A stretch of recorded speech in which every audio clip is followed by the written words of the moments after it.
지만추 입으로 만나는 인문학 샵 인지심리학 샵 연반인 샵 돈 되는 건 다 샵 월수익 3억.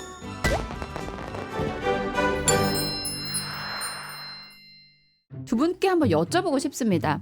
주식을 하시나요? 비트코인을 하시나요? 비트코인은 안 하고. 둘 다 안 합니다. 둘 다 하네요? 네네네. 이거 반전인데요? 그럼 수익률은 어떠세요? 아주 네. 좋지는 않은데 장기 투자를 하니까. 이길 것 같진 않아요. 이런 주식도 약간 심리 게임이잖아요. 뭐 투자와 관련된 연구는 정말 많이 하죠. 어쨌든 적자는 아니신 느낌이 정확하게 네네. 났습니다. 투자의 반대말이 뭐냐면요. 투기예요. 투자할 때는 뇌가 엄청 활동해요. 근데 투기할 때는 뇌가 안 움직여요. 오로지 결과가 좋을 때 보상중추만, 즉 쾌감만 나와요. 투자는 머리를 쓴다는 거죠. 생각을 한다는 거예요. 인간이 생각을 한다는 건 그걸 통해서 세상을 본다는 거거든요. 투자를 오래 하면 세상을 보는 눈이 생깁니다. 시총도 보고요. 기술도 보고 경제 동향도 보게 되고, 그래서 오랫동안 투자를 해왔던 사람들을 보면 퍼스널 티어리라는 게 있다고 심리학자들이 얘기해요. 그 사람만의 이론이 있다는 거죠. 그런 이론이 오랫동안 또 다시 살을 붙이면 필로소피, 철학이 돼요. 투자를 해나가는 과정이 바로 인문학적인 사람이 되기 위한 그런 과정입니다. 그 과정에서 부가 쌓이는 건 일종의 파생상품이나 마찬가지라는 거죠. 근데 교수님을 인지심리학자라고 소개를 하더라고요. 저를 범죄심리학자로 알고 계신 분들이 지금도 조금 계세요. 전공이 이제 사이코패스죠. 추적하는 프로그램들 있잖아요. 네네. 그러면서 조금 알려진 것 같아요. 인지심리학은 쉽게 말해서 뭔가요? 되게 이공계스러운 학문인데 첫 장면에 나오는 사람이 앨런 튜링이라고 인공지능 설계자예요. 사람 생각의 프로세스를 이렇게 플로우 차트로 만들어서 도면 그린다 이렇게 이해해 주시면 돼요. 신사임당님 알아들으셨으면 좀 저한테 설명 부탁드립니다. 신사임당님 믿고 있는데 저 그런 척 하는 거예요. 아, 피디님 출신이잖아요. 빨리 네. 좀 어떻게 해봐봐요. 제 네. 잘못인데. 컴퓨터 예. 뭘로 하나 봐요. 네, 자중하겠습니다. 경제TV 증권팀 PD였어요. 퇴사를 하셨잖아요. 아, 그죠. 렌탈 스튜디오라고 이런 공간들 빌려주는 일을 스튜디오를 했었어요. 렌탈하는 근데 거, 그거가 수익이 이제 한 월 1,000 정도 됐을 때 그만두겠다고. 관둬도 되겠다. 선택지가 없으니까 엔잡이라는 거를 몰려서 하게 된 거죠. 십잡스. 십잡스. 예, 돈 되는 건 다 한다. 예, 넓게 풀어보세요. 그 렌탈 스튜디오 했었고 렌탈. 스마트 스토어 했었고 네. 부동산 임대업도 하고 온라인 쇼핑몰도 교육 플랫폼도 했었고 뭐 이제 하냐면 강의도 하고 이렇게까지 돈을 버는 이유가 있어요? 저는 운이 터졌잖아요. 자, 은행 금고를 열어놨습니다. 지금부터 가져가는 것만큼 자기 돈입니다. 이벤트 언제 끝날지 몰라요. 그럼 그거 언제까지 참여하시겠어요? 끝날 때까지 하죠. 유튜브가 지금 그런 상황이라고 생각을 해요. 신사임당이 영원하겠어요. 최선을 다하는 거죠. 예. 와. 제목을 너무 잘 뽑아요, 우리 신사임당님은. 제목을 수집을 해요. 제가 엑셀 파일이 있어요. 가난에서 탈출하는 방법 네. 이걸 어떻게 안 봅니까? 그러니까. 매달 1,000만 원을 만드는 가장 현실적인 방법 이거 어떻게 안 봐? 지금 네. 단군일에 가장 돈 벌기 좋은 시대인 이유. 야. 야 이거 어떻게 이 참. 가난에서 예. 탈출하는 방법 같은 경우는 예. 그거예요. 제가 버는 돈이 월 2천만 원 요 정도였어요. 부자라고 얘기하기에는 금액이 애매한 거예요. 부자 맞지 않나요? 그렇게 벌기 시작한 지 얼마 안 되면 아, 부자는 조금. 아니잖아요. 예. 그래서 가난에서 탈출하는 방법이라는 조금 특이한 제목을 쓰게 된 거예요. 저도 가난했었죠. 왜 가난했을까요? 모든 비범해 보이는 일들은 평범이 쌓여서 비범이 된 거예요. 우린 왜 그때 살 걸, 그때 팔 걸, 그때 빼지 말 걸, 껄무새가 될 수밖에 없는 이유. 신사임당님이 몰라봐서 미안한 혹시 역대급 저평가 상품들을 알려주신다고 제가 얼핏 들었거든요. 비트코인. 그 비트코인으로 그 피자데이라고 아세요? 어떤 분들이 비트코인으로 피자를 사 먹었대요. 우리나라에도 비슷한 사례가 있어요. 개그맨 황현희 씨 있잖아요. 네네. 그분이 TV 프로그램에서 비트코인 현상에 대해서 알아보자. 실제 방송이 됐었는데 출연료를 비트코인으로 지급했어요. 2비트코인이었나 3비트코인이었나 그러니까 1억이 넘는 거를 술이나 사 먹자 이거 돈으로 찾아가지고 그거를 보고 와, 이 황현희 씨를 한번 섭외를 해야겠다. 네네. 저 비트코인 옛날에는 뭐 10,000원도 안 했다 그러는데 지금은 지금 얼마죠? 막 6천만 원, 7천만 원 하지 않아요? 시간을 되돌린다면 그거를 샀어야 되는데. 몰랐죠. 예. 그거에 대해서 제가 인식을 못했어요. 1비트코인이 그때 239만 원이었대요. 아. 지금 7천만 원, 8천만 원이면 야, 진짜 못 살겠네요. 어떡해! S전자 주식 있잖아요. 네네네. IMF 때 샀으면 그죠. 그쵸, 지금 논하는 건데 네. 지금 난리 났는데 네네. 주가가 연일 폭락하면서 우리 경제 전반에 대한 불안감이 확산되고 있습니다. 네, 주식값은 오늘도 폭락했고 환율은 솟구쳤습니다. 98년 초에 300포인트가 무너지고 삼성전자 3만 원이 무너져. 저는 제가 처음으로 주식을 한 게 S전자입니다. 네. 그때 한 4만 얼마 때 제가 샀거든요. 우와. 있었죠. 조금 이따 돈이 필요한 거예요, 제가. 6만 원인가에 팔았어요. 그래도 이득 많이 보셨네요. 교수님 묻어놔야 되는 거잖아요. 네. 그리고 또 뭐 있어요?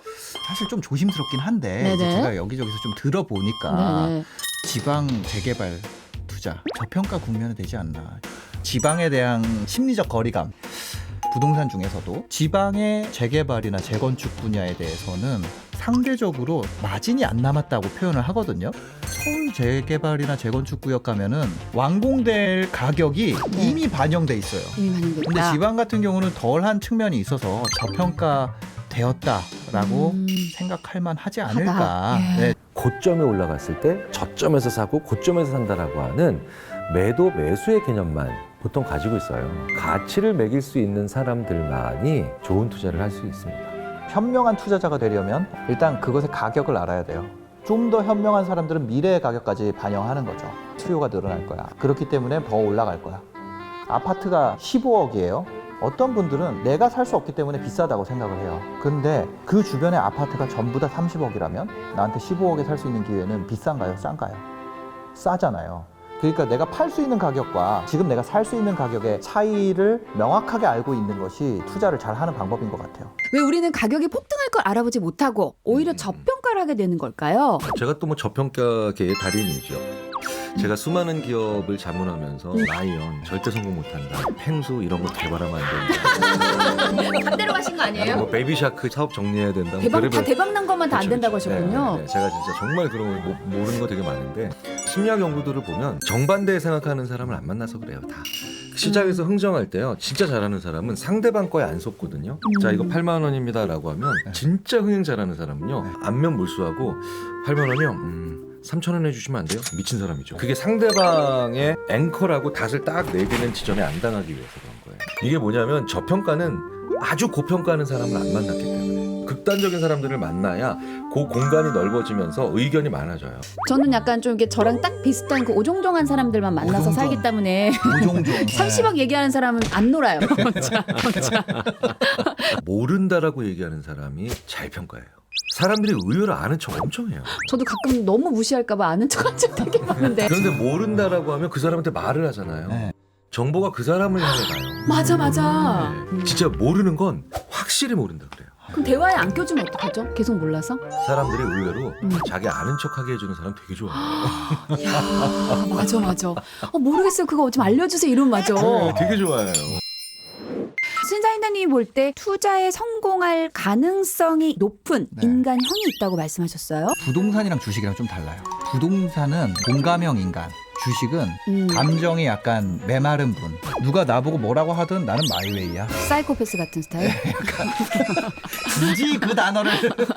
주식 안 한다고 하셨잖아요. 네. 비트코인도 안 하고. 네. 그럼 어떤 형 인간이세요? 그래서 감정 기복이 되게 심하고 귀가 얇고 기할고 또 어느 쪽으로 가야 돼요? 제일 좋은 건 묶어놔야 돼요. 부동산 같은 연금? 경우는 네. 거래 비용이 엄청 비쌉니다. 네. 제가 귀가 얇아도 바꿀 수가 없어요. 한번 사놓으면 네. 이걸 사고 파는 비용이 너무 크고 선택이 되게 어렵거든요. 귀가 얇고 잘 왔다 갔다 하고 예. 급전이 자주 필요하거나 음. 이런 경우에는 부동산이 더 낫다. 쉽지 않나. 투자에 성공한 분들은 의심이 많은 것 같아요.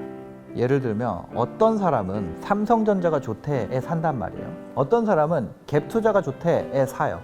그 아파트 아무거나 산단 말이에요. 묻지마 투자죠. 어떤 사람은 거기서 하나 더 해요. 아 그래? 왜 유행하는데? 그럼 왜 싼데? 싼 이유가 있을 거 아니야. 이렇게 의심을 해요. 그리고 그 의심이 완전히 다 해소가 되고 나서 베팅을 한단 말이에요. 교수님께 한번 여쭤볼게요. 주식 가격이 계속 올라가면 쭉 올라갈 것만 같고 내려가면 계속 떨어질 것 같은데 휩쓸리지 않으려면 어떻게 해야 되는 걸까요? 반만 사기. 반만 사잖아요. 오르면 오르는 대로 산 곳을 보면 올라가니까 좋고 내리면 내려간 대로 아직 내가 이만큼 여력이 남아있으니까 좋고 이런 건데, 그러니까 사람 마음 먹기에 달려서 바뀐다는 거죠. 뜨거운 손 오류다라고 해가지고 되면 계속되고 안 되면 안 되고 파란색을 보면 막 어떡하지 막 이러면서 네, 불안감이 하면서 잠이 안 오고 그래서 오죽하면 아이디랑 패스워드 까먹어야 된다고. 잊어버려서 못 팔게. 네. 생각으로부터 떠나야 돼요. 여러 가지 정보를 보는 방법밖에 없어요. 그 기업이나 주식과 관련된 이해관계가 다양한 사람들이죠. 다양한 사람을 만나는 것만이 최고의 투자인데 이 불안과 공포는요 구체적인 걸로 메꿀 수 있어요. 불안은 필연적으로 모호하고 불확실하기 때문에 나오는 겁니다. 모호하고 불확실한 것의 반대말은 구체적인 거죠. 그러니까 구체성을 부여해야만 불안은 사라지는 거예요. 불안한 사람들은 목표만 있고 계획이 없어서 그래요. 나는 얼마를 벌 거다. 자, 그렇다면 계획을 만드셔야죠. 계획을 만드시면 거의 대부분의 불안을 생산적인 에너지로 이용하실 수 있게 됩니다. 저는 이렇게 해요. 한 주에 5만 원짜리인데 이게 막 4만 원, 3만 원씩 떨어져요. 2천 원, 3천 원이 올라가는 작은 주식을 한 몇 주를 사요. 그럼 내 차트에서는 균형을 맞추고 있어요. 이 불안을 잠재울 수가 있어요. 아 그쪽에도 집중하다 보면 멘탈 어카운트라고 하죠. 2017년에 노벨 경제학상 받은 리차드 탈러의 책 이름인데 넛지라는 책. 한 계좌에서 만약에 손실이 일어나면 다른 계좌 작은 계좌를 계좌를 열어라. 하나 더 만들어서 완충작용을 시켜라. 단 그게 우량주라는 걸 알고 있을 때. 그렇구나. 야. 후회는 비교에서부터 나옵니다. 제 아내가 저와의 결혼을 언제 후회하냐면요. 옆집 남편은 6시면 들어와서 아이들이랑 놀아주고 가사일을 도와줄 때. 그런데 이 인간은 오늘 나가면 내일 들어올 때. 옆집 남편의 자상함과 저를 비교했을 때 후회합니다. 그런데 만족은요. 비교를 할 때 나오는 게 아니에요. 그 옆집 남편보다 그나마 비교했을 때 나은 저를 보면서 저와의 결혼을 만족하는 게 아니죠. 만족은 제가 잘해야 돼요. 그래서 심리학에선 비교는 후회를 만들고 대상에 집중하면 만족감을 얻을 수 있다. 자, 그러면 나를 만족시키는 투자를 하기 위해서는 어떻게 됩니까? 소망, 버킷리스트 그런 걸 만들어야 되겠죠. 오늘 들어가면서 가족 수만큼 복권을 하나 사세요. 당신의 소망을 원 없이 상상하시라. 그러면서 구체화시키시라고 복권을 사는 겁니다. 그리고 서로 얘기하세요. 이 복권 당첨되면 우리 뭐 할까? 그 과정에서 내가 어떻게 살아가는가에 대한 동기를 얻기 위해서예요. 정말 신기하게도 대부분의 경우 자기 소원을 얘기하게 됩니다. 그래서 내 아내가, 내 자녀가, 우리 남편이 이런 소원이 있는 사람이었구나. 희망하는 것을 알아내기 위한 입장권으로서의 1,000원은 아주 싸진 게 아닐까. 우리가 왜 위시리스트를 가져야 되냐? 투자하기 위해서입니다. 좋은 투자를 해나가는 과정에서 모든 사람들이 위대한 철학자 같은 그런 삶의 무게감과 진중함을 느낄 수 있는 그런 세상이 왔으면 좋겠습니다. 너튜브 지만추 영상에 댓글로 감상평 남겨주시고요. 우수 댓글 선정해서 소정의 상품을 전달한다고 하니까요. 여러분의 감상평 기다리고 있을게요.